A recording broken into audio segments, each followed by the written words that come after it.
Hey guys, Dr. Akin here again. Just wanted to share with you one of our favorite breakfasts, which is quinoa breakfast bowl. So here's how you make a quinoa breakfast bowl. You start off, you cook up some quinoa, family of 6, we use about a cup of quinoa, you just take a scoop of that. We add some Greek yogurt. Now when we talk about good Greek yogurt, I mean, you go with something like Yoplait and there's just a bunch of junk in it. So just real quick, you've got milk, cream, honey, and live active cultures in here, right? So there's probiotics, about 5 ingredients. That's exactly what you want. So you give it a nice good scoop of that. And then, we just raid whatever, berries and fruits and things we find. So handful of strawberries, a handful of blueberries. I think we've got a few raspberries in here, but those don't last very long at our house. So don't have too many of those today. We'll chop up a few bananas in them.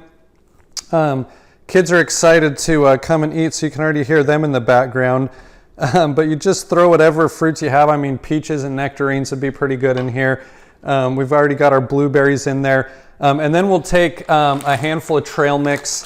This isn't some sort of a Trader Joe's commercial here, but you can tell we get a lot of this stuff from Trader Joe's. So some almonds and cashews and, dried fruits. We'll take some, dried coconut flakes on here.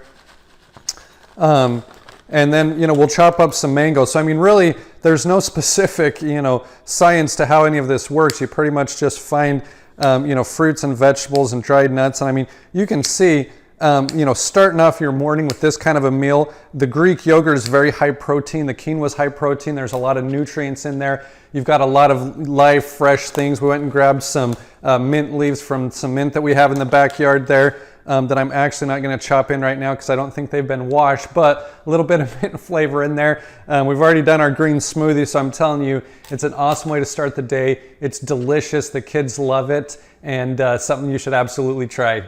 We'll talk to you soon.